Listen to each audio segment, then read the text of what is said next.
آج ہم محترمہ مشال ملک صاحبہ کے گھر پہ موجود ہیں، جہاں پہ ان کے ساتھ ایک تفصیلی گفتگو ہونے والی ہے جو کہ پاکستان اور ہندوستان کے سب سے زیادہ پیچیدہ اور تاریخی مسئلے پر ہے، اور یقیناً آپ سب سمجھ گئے ہوں گے کہ یہ وہ مسئلہ ہے جو پچھلے 73 سال سے حل نہیں ہو پا رہا، اور جس کے لیے کشمیریوں نے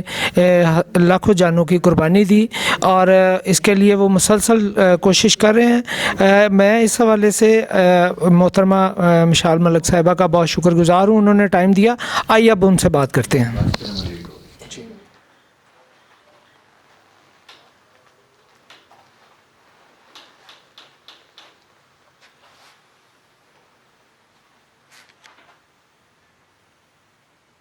جی کیوں مشال صاحبہ، 5 اگست 2019 کے بعد جو صورتحال پیدا ہوئی ہے خصوصاً مقبوضہ کشمیر میں، اور اس حوالے سے ظاہر ہے آپ نے بہت زیادہ آواز بھی اٹھائی ہے، پاکستان کی حکومت نے بھی بہت آواز اٹھائی ہے، اور آزاد کشمیر کی حکومت کا بھی دعویٰ ہے کہ انہوں نے بہت زیادہ اس پہ کوشش کی ہے دنیا کو اس کے ایشو پہ آگاہ کرنے کی۔ تو آپ کیا سمجھتی ہیں کہ کیا حکومت پاکستان اور حکومت آزاد کشمیر اس حوالے سے اپنا کردار بھرپور ادا کر پائی ہیں؟ دیکھیں، یہ ایک جہاد مسلسل ہے، اور اس کے اندر میں سمجھتی ہوں بہت دفعہ مجھ سے پوچھا بھی جاتا ہے کہ آپ سیٹسفائیڈ ہیں جس طرح آزاد کشمیر کی حکومت یا پاکستان کی حکومت یا یونائٹڈ نیشنز کس طرح اپنا رول پلے کر رہا ہے، اسپیشلی 5 اگست کے بعد جو وہاں پہ جو کچھ ہوا ہے، ایک پریزیڈنشل آرڈر کے تھرو ایک اللیجٹمیٹ آرڈر پاس کیا ہے with the stroke of a pen, اور کشمیریوں کے خلاف ایک جینوسائڈ کا اور ایک ڈیتھ وارنٹ ایشو کیا گیا ہے۔ تو یہ ایک بہت لمبی اسٹرگل ہے، آزادی کی اسٹرگل ہے، اور یہ اوور نائٹ اس کے ریزلٹس نہیں ملتے۔ بٹ دین اگین اگر ہم UN چارٹر کو دیکھیں، ہم جنیوا کنونشنز کو دیکھیں، ہم ایسٹ ٹمور کا دیکھیں، رائٹ ٹو سیلف ڈٹرمنیشن، پھر بائیفرکیشن آف سوڈان، تو بہت سی چیزیں ایسی ہیں جو کہ اسٹرینتھن کرتی ہیں the cause of self determination. اور کشمیریوں کی جو الٹیمیٹ اسٹرگل ہے وہ ہیومن رائٹس ایشو نہیں ہے، it's a political issue, territorial dispute نہیں ہے۔ سو اٹ از بیسکلی وہ رائٹ جو ہر انسان کو دنیا میں ملنے کا حق ہے یونیورسل ہیومن رائٹس کے چارٹر کے مطابق، تو why that right has not been given to Kashmiris. تو ہماری وہی اسٹرگل ہے، مین اسٹرگل، اور اس وقت جو 5 اگست کے بعد وہاں پہ کشمیریوں کو اپنی زمین کے اوپر ریفیوجی بنا دیا گیا ہے، اس کے اوپر ہنگامی طور پہ میں سمجھتی ہوں یونائٹڈ نیشنز کو ایک کمیشن بنانی چاہیے اس کے اوپر، اور اس پہ کام کرنا چاہیے آزاد کشمیر کی بھی حکومت کو، جو ہمارا کشمیری ڈائسپورا ہے، اور ساتھ ساتھ بہت سے اقدامات ہیں جس کے تھرو ہم اور بھی افیکٹولی انٹرنیشنلائز کر سکتے ہیں کشمیری ایشو کو۔ جیسے آپ ذکر کر رہی ہیں یونائٹڈ نیشنز کا، تو یونائٹڈ نیشنز ایک طبقہ یہ بھی اس کا خیال بڑا پختہ ہے کہ یہ مسئلہ حل ہی نہیں ہو رہا، اور شاید اس کی وجہ بھی یونائٹڈ نیشنز ہے۔ آپ کیا کہتی ہیں اس کے بارے میں؟ دیکھیں، ڈیفینیٹلی ایک اسکول آف تھاٹ بہت ہی ایکٹیو وہ تھنکنگ رکھتا ہے کہ اٹس بین اوور 70 ایئرز اور یہ پینڈنگ ہے، اوور 12 قراردادیں یونائٹڈ نیشنز کے اندر، اور پارٹیشن کا آپ سمجھ لیں جو انفنشڈ ایجنڈا تھا، جو بہت ہی with an ill conceived motion جس طریقے سے کشمیر کے مسئلے کو ریزالو نہیں کیا گیا، پینڈنگ لٹکایا رکھا ان کا فیٹ، اور آج تک وہ جو ہے ظلم برداشت کر رہے ہیں۔ ہر سال آکوپیشن فورسز ہندوستان کی بڑھتی رہتی ہیں، تو اس کے اوپر میں سمجھتی ہوں کہ جب تک کہ ہم لوگوں کی ایک فل فلیج کیمپین نہیں ہوگی، فوکس نہیں ہوگا کہ ہم نے اس کو انٹرنیشنلائز کرنا ہے، جب تک ہم یہ 2 کشتیوں میں اگر ہم سوار رہیں گے، بائی لیٹرلزم کے اندر اور UN ریزولوشنز، اور بیچ میں ہمیں کچھ بھی نہیں ملے گا۔ ہم نے 50 سال شملہ کے بعد سے لے کر اب تک جو ہم نے دیے ہیں بائی لیٹرلزم کو، کچھ نہیں حاصل ہوا، اس میں سے فیلئر ہوا، ٹائم گین کیا ہندوستان نے، اور اس دوران کے اندر بہت سی شہادتیں ہوئیں, بہت سے کالے قوانین ہندوستان نے پاس کروائے through the puppet assemblies in Jammu and Kashmir, اور اس کے ساتھ ساتھ ڈریکونین لاز پاس ہوئے جنہوں نے بیسکلی اسٹرینتھن کیا انڈین آکوپیشن کو, اور وہی جھوٹے ڈلی ڈیلینگ ٹیکٹکس رہیں, لارے لپوں والی فوٹو شوٹ اپرچونیٹیز رہیں, انڈو پاک فارن سیکرٹریز کی میٹنگز. تو اب پاکستان کو اور آزاد کشمیر کا اور جو ہمارا کشمیری ڈائسپورا ہے, ہمارا سب کا فوکس اب یہی ہونا چاہیے کہ اب ہم UN میکنزم کے اندر گھسیں, ہم اس کے اندر لابی کریں, نیٹ ورکنگ کریں. اس کی بہت سی کمیٹیز ہیں, اس کے بہت سے ریپورٹرز ہیں on torture, on human rights, on right to self determination, on missing persons. آپ کوئی بھی ان میں اتنا واسٹ ہے, ویمن اینڈ پیس کے اوپر بہت ان کا کام ہے, conflict resolution. So we need our ambassadors over there, we need the Kashmiri delegations to be sent there. اور اس کے ساتھ ساتھ UN کے اندر ہم یہ لابی کریں کہ وہاں پہ ایک UN کا کشمیر انوائے نامنیٹ ہو. اس کے اوپر ہمیں کام کرنا ہے. اگر کیونکہ دنیا یہ سمجھتی رہی ہے پچھلے 50 سالوں میں, جو میں نے پرسیو کیا ہے, وہ سمجھتی رہی ہے کہ یہ ان کا آپس کا معاملہ بن گیا ہے شملہ کے بعد, اور یہ آپس میں کریں گے, اور جب تھوڑی بہت ضرورت ہوگی تو بیہائنڈ دا سین ہم لوگ دونوں کو فیسیلیٹیٹ کریں گے. مگر وہ فیسیلیٹیشن ایکسیپٹ ہی نہیں کر رہا, تھرڈ پارٹی انٹرونشن ایکسیپٹ نہیں کر رہا, چاہے وہ امریکہ ہو, چاہے وہ کوئی اور سپر پاور ہو دنیا کی, چاہے وہ UN ہو, چاہے وہ یورپین پارلیمنٹ ہو, چاہے وہ برٹش پارلیمنٹ ہو. تو یہ بہت سے رکاوٹیں رہی ہیں ہندوستان کی طرف سے, اس لیے اب ہمیں اور مزید ٹائم ضائع نہیں کرنا چاہیے. پریشر کی بات انڈیا کے اوپر ایک پریشر ڈیولپ ہو, جب تک پریشر ڈیولپ نہیں ہوگا یہ معاملات سالو نہیں ہوں گے.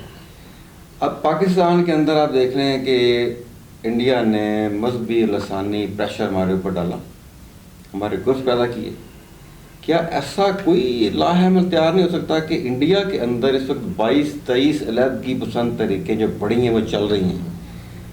چاہے وہ کشمیر کے لوگ ہوں, چاہے وہ خالصتان کے ہوں, ناگالینڈ کے ہو, گورکھا کے ہو, ماؤ نکسل ہوں, منی پور ہو, اتنی بڑی تنظیمیں,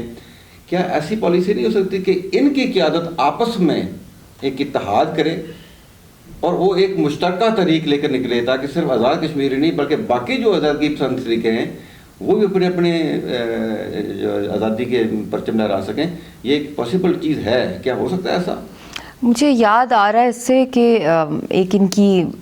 بہت بڑی ایک اینول کنونشن ہوتی ہے تامل ناڈوز کی, نیکسلائٹس کی, اور اس میں جو ان کے بہت بڑے جو ان کے لیجنڈ تھے, ان کی غالباً ڈیتھ اینیورسری تھی. اب مجھے اتنا ایگزیکٹ یاد نہیں ہے کیونکہ میں ان دنوں میں سری نگر میں تھی. تو یاسین صاحب کو انوائٹ کیا گیا تھا ایز چیف گیسٹ. تو پہلی دفعہ کسی ایک کشمیری حریت رہنما کو انہوں نے بہت بڑا ویلکم دیا تھا. تو انڈیا اس زمانے میں بہت سی وہاں سے میسیجز آ رہے تھے کہ ان کو اریسٹ کر لیا جائے یا آپ کسی طریقے سے روکی جائے. تو وہ ایک یونٹی کا ایک بہت بڑا ایک اوکیزن تھا. مگر یاسین صاحب کیونکہ کسی سے ڈرتے نہیں ہیں اور وہ بہت رسک لیتے ہیں اپنی زندگی کا, تو میں نے بھی ان کو کہا ذرا آپ احتیاط کریں کیونکہ یہ آپ کی جان کو خطرہ ہو سکتا ہے. تو انہوں نے کہا میں اس سے پرواہ نہیں کرتا. وہ گئے, انہوں نے وہاں پہ ایڈریس بھی کیا, اور وہ بہت بڑا ایک ہسٹوریکل ایونٹ تھا. مگر اس کے لیے لیڈرشپ بھی اسی لیول کی چاہیے ہوتی ہے, اور لیڈرشپ جب اس وقت ہماری ساری جیلوں میں بند ہے, کیونکہ جتنے بھی سپریشن میں اس وقت لوگ ہیں, میں یہاں تک کہتی ہوں ایون پیلسٹینینز کو آپ دیکھ لیں, جب تک کہ کانفلکٹ کے لوگ دنیا بھر کے اندر جو چاہے وہ ناگالینڈ کے ہو, دوسری جگہوں کے ہوں, جہاں جہاں یہ تحریکیں چل رہی ہیں, مگر خاص طور پہ جو UN میں ہیں تحریکیں, ایک تو پیلسٹائن اور ایک کشمیر کی, کہ ان کو ایک یونیفائڈ وائس کی طرح دنیا کے سامنے آنا چاہیے, کیونکہ یونٹی میں پاور ہوتی ہے, اور یہ گلوبل پیس کا معاملہ ہے, گلوبل سیکیورٹیز کا معاملہ ہے. تو آئی تھنک ہر وہ امن پسند انسان کے ساتھ بھی ہمیں انگیج کرنا چاہیے. اور وہاں آلریڈی تحریکیں چل رہی ہیں, اور ان میں اور بھی تیزی آ رہی ہے وہاں پہ تحریکوں میں, کیونکہ ان کو اور بھی دبایا جا رہا ہے. اور آلریڈی آپ کو پتہ ہے جو ان کی پالیسیز رہی ہیں وہاں پہ, اور ہندوتوا کا نیریٹو جو وہ بیچ رہے ہیں. تو جو وہاں پہ نارمل ہندو بھی ہیں, کیونکہ دیکھیں کوئی بھی مذہب کو ٹارگیٹ کرنا میں بلیو نہیں کرتی اس کے اندر, کیونکہ ہر مذہب کی میں بہت رسپیکٹ کرتی ہوں, اور کشمیری بھی, ان کی آپ اگر 5000 سال کی ان کی ہسٹری اٹھا کے دیکھ لیں کہ وہاں پہ پنڈت بھی رہتے تھے, وہاں بدھسٹ بھی ہیں, وہاں پہ مسلمان میجورٹی میں ہیں. تو وہاں پہ کبھی بھی آج تک کوئی اس طرح کا انسیڈنٹ نہیں ہوا آن دا بیسس کہ ٹارگٹ کیا جائے آن دا بیسس آف ریلیجن، مگر یہ پالیسی انڈیا کی ہے، اور اسپیشلی اب تو کھل کے RSS اس وقت پاور میں ہے، تو وہ ہندوؤں میں بھی صرف ہندوتوا کو پروموٹ کر رہی ہے، جس کے اندر اکھنڈ بھارت کا نیریٹو ہے، اور وہ اکھنڈ بھارت صرف انڈیا کی حد تک نہیں ہے یا کشمیر نہیں، وہ پورے اس خطے کی اندر اپنی ڈومیننس کی بات کر رہے ہیں. تو ڈیفینیٹلی یہ بہت ہی خطرناک موڑ پہ انڈیا کو لے کے جایا جا رہا ہے، جو کہ انڈیا کو خود بخود وہ توڑ رہے ہیں، جہاں آلریڈی اتنی موومنٹس چل رہی ہیں. تو ڈیفینیٹلی ان کے لیے یہ بہت مشکل آئے گی، کیونکہ سو کال ان کا ایک جو سیکولر کانسٹیٹیوشن تھی، جو ان کی ایک اسٹرگل رہی تھی ایک زمانے میں مہاتما گاندھی کی، تو اس کی تو کمپلیٹ وہ تو کہیں آئی تھنک بالکل ہی جیسے گوسٹ ہی بن گئی ہے وہ ان کی کانسٹیٹیوشن، جس طریقے سے اس کو وائلیٹ کیا جا رہا ہے پریکٹیکلی بھی، اور جو اسٹیپس لیے جا رہے ہیں. ایون آرٹیکل 370 اور 35A کی ایبروگیشن کو اگر آپ دیکھ لیں، کہ لیگل جو ایکسپرٹس ہیں وہ بھی یہی کہتے ہیں کہ یہ اس کا یہ مطلب ہے کہ جو ایک آرگن جو کنیکٹ کر رہا تھا ایڈمنسٹریٹیولی مقبوضہ جموں کشمیر کو انڈیا کے ساتھ، وہ بھی کاٹ دیا ہندوستان نے. اب وہ مکمل ایک ایگریسر ہے، پہلے بھی تھے مگر اب تو انہوں نے سارے نارمز کو وائلیٹ کیا ہے. میسیج مشال صاحب، آپ یہ جیسے فرما رہی ہیں کہ انڈیا کو جس نہج پہ پہنچ گیا ہے، تو ایک رائے جو عام ہے وہ یہ بھی ہے کہ یہ وہی فارمولہ ہے جس کے تحت مشرف صاحب کا معاملہ طے پایا، اور اس کے بعد انڈیا نے اپنے اقدامات کو وسیع کیا، اور اس فارمولے پہ عمل کرتے ہوئے پاکستان نے بھی اپنی سطح پہ کام کیا اور انہوں نے بھی کیا. یہ کوئی ایسا انہونا فیصلہ نہیں ہے، یہ آلریڈی ان دونوں ملکوں کے درمیان طے شدہ ہے. آپ اس بارے میں کیا کہتی ہیں؟ لیکن جہاں تک میں نے اسٹڈی کیا ہے 4 پوائنٹ فارمولے کو، وہ جتنے بھی حریت رہنما یہاں پر آئے بھی تھے، آن بورڈ بھی تھے، تو وہ کلیئر کٹ بات تھی کہ یہ فائنل سیٹلمنٹ نہیں تھی، اس میں کانفیڈنس بلڈنگ میجرز تھے، فری ٹریول تھا کشمیریوں کا آپس کے اندر، ٹریڈ ہونا تھا، ٹریڈ ڈپلومسی ہونی تھی، کراس کلچرل ڈپلومسی ہونی تھی، کرکٹ ڈپلومسی ہونی تھی، اور پھر آہستہ آہستہ کنسنسس کے ساتھ کہ جو وہاں کی عوام کہتی ہے وہ فائنل. اس لیے یہ کیٹیگورکلی جو لیڈرشپ یہاں آئی تھی، چاہے گیلانی یہ میروائی صاحب آئے تھے، یاسین صاحب تھے، بلال لون بھی آئے تھے یہاں پہ، غنی بٹ صاحب بھی آئے تھے، تو جتنی بھی سینئر قیادت یہاں پہ پہنچی تھی ان کو کانفیڈنس میں لیا گیا تھا، اور ان کی ملاقاتیں کرائی گئی تھیں ساری ٹاپ یہاں پہ گورنمنٹ اور ہائرارکی سے، اور آزاد کشمیر میں بھی ان کا دورہ تھا، پھر باہر کے ملکوں میں بھی لوگ گئے اس دور کے اندر، اور امریکہ بھی آن بورڈ تھا اس زمانے کے اندر، اور بھی دنیا میں گارنٹرز بیہائنڈ دا سین تھے. مگر یہ کیٹیگورکلی تھا کشمیری قیادت کی طرف سے کہ یہ فائنل سیٹلمنٹ نہیں ہے. فائنل سیٹلمنٹ جس کے لیے قربانیاں دی ہیں وہ حق خود ارادیت ہے. یہ اس کا ایک مڈل فیز ہے to bridge the gaps between the Kashmiris, the Indians and the Pakistanis. تو اس انٹینشن سے کیا تھا، مگر کیونکہ یہ انٹینشن تھی ہی نہیں ہندوستان کی، تو جس طریقے سے ممبئی بلاسٹ ہوئے اور جو کہ سارا کا سارا پیس پروسیس سیبوٹاج کیا گیا، بلیم گیمز کی گئیں، اور اس سے اور بھی زیادہ کشمیریوں کو کرمنلائز کیا گیا، ٹیررائز کیا گیا، اور موومنٹ کو بہت زیادہ کوشش کی گئی کہ اس کو دبایا جائے، کیونکہ اس دور میں بھی ان کا بیہائنڈ دا سین یہ پلان چل رہا تھا انڈین اسٹیبلشمنٹ کا. وہ ہر سال جو تھا وہاں پہ پاپولیشن سینسس کنڈکٹ کرا رہے تھے اس دور کے اندر بھی، جموں میں بھی، کشمیر کے اندر، اور وہاں پہ ریلیجن کا انہوں نے سیکشن جو تھا وہ نکال دیا تھا. وہ اس لیے نکالا تھا کیونکہ سلولی اینڈ گریجولی پچھلے 25 سالوں سے وہ وہاں پہ شفٹ کر رہے تھے ہندوؤں کو، انڈیا کے ہندوؤں کو، اور ان کو وہاں پہ جگہیں الاٹ کی جا رہی تھیں، مگر بہت ہی ڈسکریٹ مینر کے اندر، پتہ نہیں چل رہا تھا. اس کے اوپر پھر کھل کے مودی نے پچھلی رجیم میں بھی اپنا پلان بتایا، کیونکہ وہ تو آیا ہی اسی الیکشن مینیفیسٹو کے ساتھ تھا، اور یہ وہ واحد پہلا میں سمجھتی ہوں دور ہے جو بائیلیٹرلزم، جس کے بعد بالکل ڈیڈ لاک آ گیا کہ انہوں نے، انڈیا نے مانا ہی نہیں کہ کشمیری پارٹی ہیں اس ڈسپیوٹ کے، کہ یہ تو ہے ہی ہمارا. تو اس لیے اور بھی زیادہ ریزنٹمنٹ آئی کشمیریوں کی طرف سے, نفرت اور بڑھی کشمیریوں کی طرف سے, ان پہ ظلم بھی بہت ہوا. آپ کو یاد ہوگا برہان وانی کی جس دور میں شہادت ہوئی, اس سے ایک آدھ مہینے پہلے ہی جوائنٹ ریزسٹنس لیڈرشپ وجود میں آئی جو یاسین صاحب نے بنائی, اور اس کے اندر سعید علی گیلانی صاحب ان کے ساتھ تھے, اور ان کے گھر وہ میر بھائی صاحب کو یاسین صاحب خود ڈرائیو کر کے لے کے گئے, آسیہ صاحبہ کو لے کے گئے, اور ایک باقاعدہ فارمل طریقے سے ایک یونٹی ہوئی سب میں کہ جتنا بھی اب ہم نے آگے مقابلہ کرنا ہے انڈیا سے, ہم نے پروٹیسٹ کرنی ہے, ہم نے جلسے کرنے ہیں, ہم نے ریلیز کرنی ہے, ہم نے ہر چیز اکٹھے کرنی ہے کیونکہ یونٹی میں اسٹرینتھ ہوتی ہے. تو اس کے ایک مہینے بعد ہی برہان کی شہادت بھی ہوگی جب وہاں پہ سینک کالونیز کنسٹرکٹ ہو رہی تھی. تو اس لیے یہ پوری جو ان کا گیم پلان تھا, میں 50 سال انہوں نے اس میں شملہ بھی آئی, اس میں وہ بھی آیا 4 پوائنٹ سے پہلے آگرہ سمٹ, اور بہت سی چیزیں ہوئیں, واجپئی یہاں پر آئے, تو بہت سی چیزیں ہوئیں, مگر اینڈ آف دا ڈے کچھ ملا نہیں. تو اس لیے اب آئی تھنک ہمیں اگلے ایٹ لیسٹ 10 to 15 ایئرز ہمارا فوکس اسی چیز پر ہونا چاہیے کہ ہم لوگ UN کے اندر اپنے ایشو کو لائیو کریں, جس طرح وہاں پہ 3 سیشنز ہو گئے ہیں سیکورٹی کاؤنسل کے, اور 3 رپورٹس بھی آ چکی ہیں. بے شک کلوز ڈور سیشنز ہوئے ہیں, مگر اب ہم نے اس پہ مزید کام کرنا ہے, اور UN کے تھرو ریزولوشن آنی چاہیے ارجنٹ بیسس پہ, جو ڈیمانڈ کرے, سیکورٹی کاؤنسل ڈیمانڈ کرے پاپولیشن سینسس مقبوضہ جموں کشمیر میں, تاکہ پتہ چلے کہ کتنے وہاں پہ ہندوؤں کو سیٹل کیا, انڈینس کو کیا, اور کتنی ایکچولی ہمارے جو اپنے ہم جو مالک ہیں جو وارث ہیں زمین کے, وہ کتنے بچے ہیں. نہیں, اس میں تو یہ ہے نا کہ 370 اور 35A یہ تو انہوں نے نکال دیا,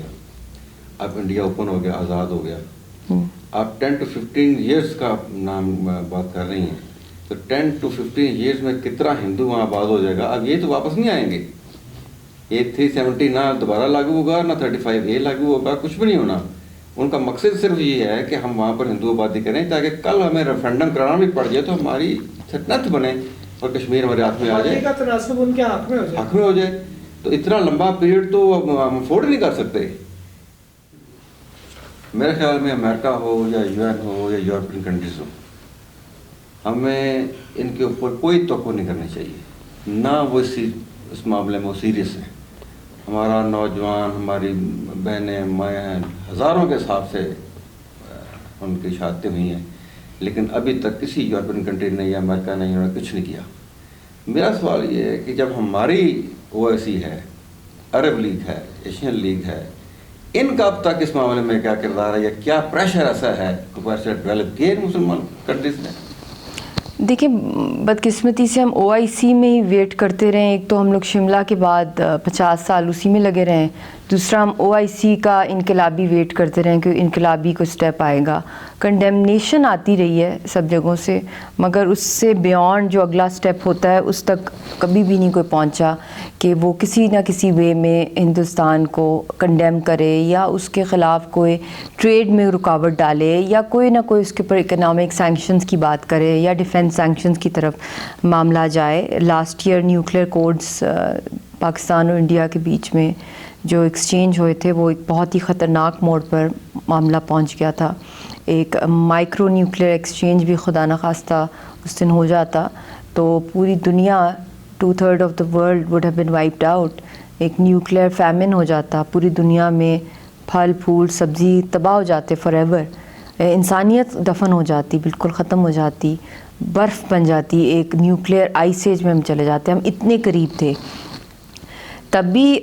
دنیا نے اس وقت تھوڑا رول پلے کیا کہ پیچھے چلے جائیں, مگر اس سے بیانڈ کے جو اصل جو روٹ ہے, جو کاز ہے, وہ تو برننگ ایشو آف کشمیر ہے, جس کے اوپر ہندوستان جو ہے دن بدن اس کی جو ایگریشن ہے اور جو ٹیرر وہ پھیلا رہا ہے, ناٹ جسٹ ان